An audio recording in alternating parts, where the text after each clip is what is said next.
The Go XLR has died.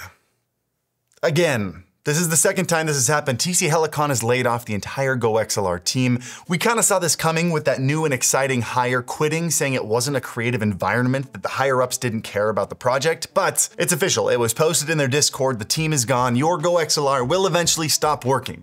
It's not today. It might be tomorrow, it might be a year from now, but one day there will be a Windows update and the Go XLR will stop functioning. So this video is for those of you looking for a replacement. I wanna share with you my 4 favorite replacements that all do things slightly different. I wanna talk about their price. I wanna talk about what's good about them, what's bad about them, and who they're for. And we're gonna see if we can do this under 5 minutes. So I'm gonna shut up and just get into it. Let's go.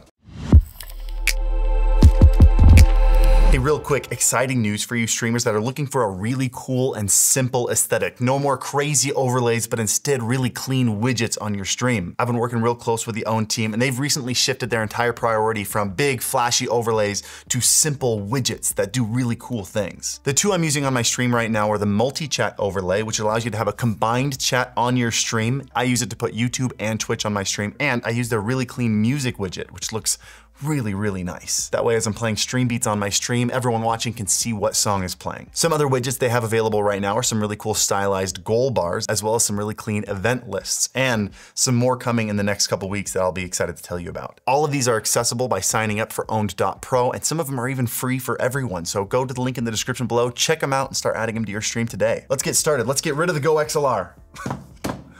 It's gone. Let's do this in order of cheapest to most expensive. Let's start with this guy, the Roland Bridgecast 1, one of my favorite budget devices right now. The Bridgecast 1 is available for $179, and the best thing about it is it's a device that does basically everything for incredibly cheap. So obviously you have a powerful microphone preamp, just like all of these do. You have voice effects, you have multi-channel mixing, you have a line in and a line out jack for connecting to a second PC, and you can even plug it directly into a console like a PlayStation 5. They even have a couple different mixing modes available in their software to make it easier to mix while only using a single dial and a couple buttons. The major downsides of this are the overly simple hardware interface, no multiple dials or faders or anything, and also the software UI is pretty underwhelming. If you're looking for a beautiful interface, you're not gonna get it for $179. But this device is definitely for those of you looking to get all the features that you need in the cheapest box possible. And by the way, come here. This is obviously a very simplified review of all of these, so if you're looking for more information, I'm gonna put a link to every video covering each of these individually in the description below. So if one of them piques your interest, go check out the full video on it. Let's move to the next one.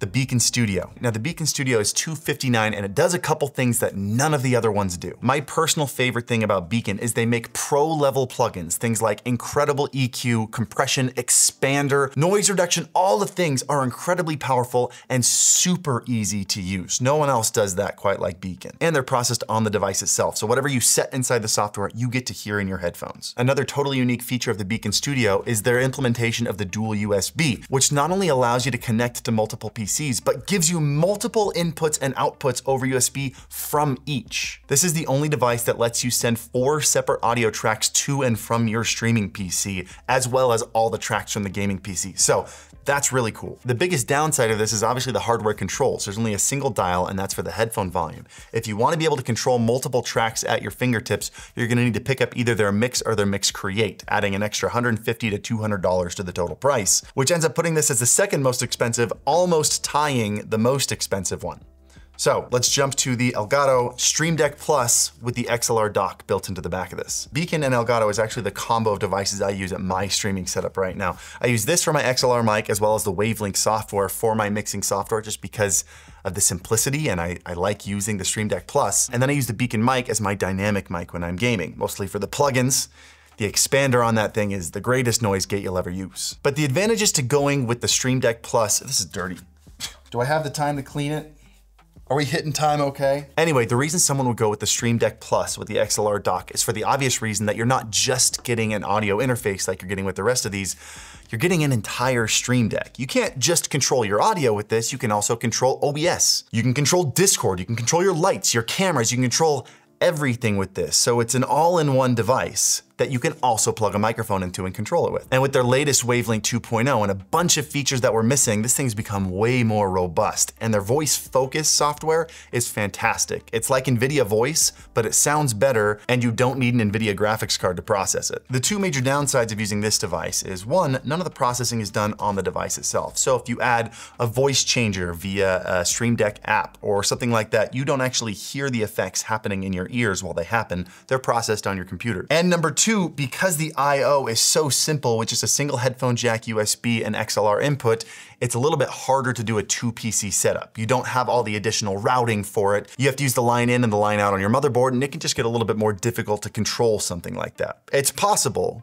but it's not gonna be as easy as any of these other devices. And at this point, we're getting to a device that's over $300. I wanna say this is going for on Amazon $319 right now. I'll have links to all of these in the description if you're interested in picking any of these up. And by the way, those are affiliate links, so if you do pick one up, thank you.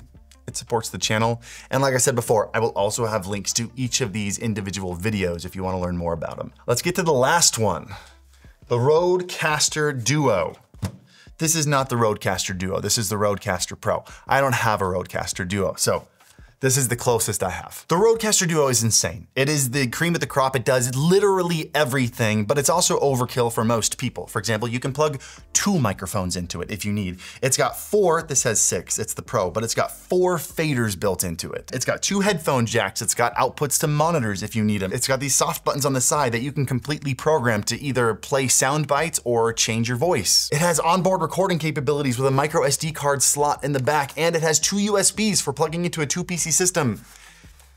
I mean, it's the thing that does everything. The hardest thing about it, other than the fact that it's $500, is the fact that it's designed not only for streamers, but also professional podcasters and audio engineers. And sometimes you get into things that you think should be simple, things like EQ, compression, routing, and it can get a little bit more complicated because Rode is accommodating everybody with this device. So if you want the device that does everything and has physical faders, which are very satisfying, and you're okay with a little bit of a learning curve, this is the guy for you. Oh, how did we do on time?